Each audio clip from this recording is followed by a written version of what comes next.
को अकेला छोड़ा, हरण हो गया। इस लीला को दंडक वन में श्री राम कर रहे थे, तभी भगवान शिव की नजर पड़ गई। दो राजकुमार सन्यासी वेश में सीता सीता कह के पुकार रहे थे। भगवान शिव समझ गए, क्योंकि उन्होंने कथा सुनी थी, सती जी ने कथा नहीं सुनी। भगवान शिव ने जय सच्चिदानंद, भगवान तुम्हारी जय हो, दंडक वन में दंडवत प्रणाम किया। सीता को शंका हो गई, आप किसको प्रणाम कर रहे हैं? शिव जी ने समझाया, ये मेरे जगतपति श्री राम है। जासु कथा कुंभज ऋषि गाई, भगति जासु में मुनि ही सुनाई, सोई मम इष्ट देव रघुबीरा, सेवत जाई सदा मुनि धीरा। बहुत समझाया, पर सती जी की बुद्धि में एक शब्द भी नहीं आया, क्योंकि बिनु सत्संग विवेक न होई, और राम कृपा बिनु सुलभ न सोई। सत्संग जो नहीं करता है, उसे कितना भी ज्ञान दे दे, कितना ध्यान दे दे, कितना सम्मान दे दे, कितना प्रमाण दे दे, पर उसका अज्ञान कभी समाप्त नहीं होता। ध्यान देना, बिना सत्संग के जीवन का कैसा हाल होता है, सती के चरित्र में भगवान सुना रहे हैं। नहीं मानी तो बोले कैसे मानेगी? बोले मैं परीक्षा लूंगी। किसने कहा? सती ने। किसको कहा? भगवान शिव को। बोले मैं राम की परीक्षा लूंगी। भगवान शिव बोले, आ देवी, आ देवी, मेरा भगवान परीक्षा का विषय नहीं है। अरे मेरा परमात्मा परीक्षा का विषय नहीं देवी। अरे देवी, भगवान तो प्रतीक्षा का विषय है, भगवान तो प्रतीक्षा का विषय है, भगवान तो प्रतीक्षा का विषय है। ईश्वर की प्रतीक्षा की जाती है, ईश्वर की कभी परीक्षा नहीं ली जाती। पर नहीं मानी।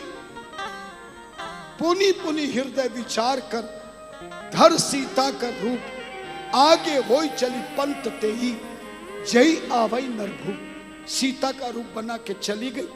राम जी ने पहचान लिया, बोले थे माता जी प्रणाम, अकेली कहाँ घूम रही हो? बहुरी कहे वो कहाँ वृष केतु, विपन अकेली फिरई के हेतु। तब सती भागी। भगवान ने दिव्य रूप का दर्शन कराया। शिव जी के पास पहुंची तो झूठ बोल दिया। कछु न परीक्षा लीन गुसाई, कीन प्रणाम तुम्हारी नाई। भगवान शिव ने आंखें बंद करके ध्यान से लगाया और पता चला सती कीन सीता कर भेसा। भगवान शिव ने मन से उसी समय सती का त्याग कर दिया। 87,000 वर्ष तक सती का त्याग कर समाधि लगाई। 87,000 वर्ष के बाद जब समाधि टूटी, मुख से राम नाम उच्चारण करने लगे, सती जी पहुंची तो भी प्रभु के नाम में मन नहीं लगा। आकाश की ओर देखने लगी। विमानों को देखकर पूछा, ये विमान कैसे जा रहे हैं? शिव जी ने कहा, तेरे पिता दक्ष ने कनखल में यज्ञ रचाया है, पर मेरे से बैर होने के कारण तुझे नहीं बुलाया है। सती जी बोली, बैर तुमसे है, मेरे से नहीं। सती जी को समझाया, जो बिन बोले जाए भवानी, रहन सील स्नेह न कानी। माता पिता की किसी भी बेटी को कितना भी कष्ट आए, बिना बुलाए माता पिता के यहाँ नहीं जाना चाहिए। नहीं मानी। नंदी को साथ लेकर चली गई हिमाचल नगरी में। धन्यवाद। चली गई कनखल में, यज्ञ में देखा सबका सिंहासन है, पर भगवान भोलेनाथ का सिंहासन ही। सती को क्रोध आ गया, पिता को श्राप दे दिया। शिव के निंदक, तूने शिव का अपमान किया, जा, शिव जी तुझे अवश्य ही दंड देगी। ये कहकर सती ने अपने शरीर का त्याग कर दिया। तभी गणों ने यज्ञ विध्वंस कर दिया। शिव जी को पता लगा तो क्रोध आया, बाल उखाड़ा, पत्थर पर मारा। एक टुकड़े से काली देवी प्रकट हुई, दूसरे टुकड़े से वीरभद्र पैदा हुए। दोनों यज्ञ विध्वंस करने लगे। दक्ष की मुंडी को काटकर यज्ञ में डाल दिया। यज्ञ कराने वाले भृगु ऋषि की दाढ़ी को खींच करके यज्ञ कुंड में डाल दिया। ब्रह्मा बने हुए पूखा ऋषि के दांत निकाल कर यज्ञ में डाल दिए। तब सारे देवताओं ने शिव जी से प्रार्थना की, कटे हुए सिर की धड़ को दक्ष को चरणों में लाकर ढाला।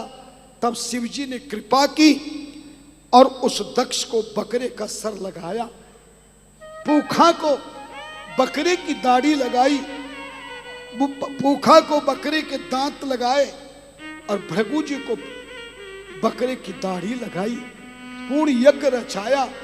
तब दक्ष ने बकरे के सर से धन्ना शिव मंदिर बनाकर शिवलिंग की स्थापना करी। शिव जी आशीर्वाद देके बोले, पूरी दुनिया में पृथ्वी पर जिस मंदिर में शिवलिंग स्थापना होगी वो मंदिर शिव मंदिर कहलाएगा। परंतु हे दक्ष, तूने मेरी पूजा कर शिवलिंग स्थापना की है, यह शिव मंदिर होगा, इसमें शिवलिंग की पूजा होगी। पर यह मंदिर मुझ शिव के नाम से नहीं, राजा दक्ष प्रजापति के नाम से कनखल में शिव मंदिर का उत्थान होगा। आप लोग हरिद्वार कभी कनखल जाकर देखना। कनखल में जो मंदिर है शिव जी का मंदिर है, पर उस मंदिर का क्या नाम है? जोर से बोलो। दक्ष प्रजापति मंदिर। सूत जी कहते, ऋषियों, इस तरह सती का शरीर त्याग हुआ, पर मरत सती हरिसन वर मांगा। जन्म जन्म शिव पद अनुरागा, तेहि कारण हिमगिरि ग्रह जाई, जन्मी पार्वती तनु पाई। मरते समय सती ने प्रभु से प्रार्थना की थी, इस जन्म में अभिमानी पिता के अंश से मैं पैदा हुई, अभिमान में ही मैंने राम की कथा का अपमान किया, कथा सुनाने वाले ऋषि का अपमान किया, मैंने पति शिव का अपमान किया, मैंने श्री राम लक्ष्मण का अपमान किया। अगला जन्म ऐसे माँ बाप के घर में देना जो रोजाना सत्संग जाते हो और नारायण सेवा संस्थान जैसी संस्थान को अपनी कमाई में से दोनों हाथों से दान लुटाते हो। ऐसे दानवीर कर्मवीर माँ बाप की बेटी बनाना, ताकि मैं भी सत्संग जाकर संतों के दर्शन कर सकूं।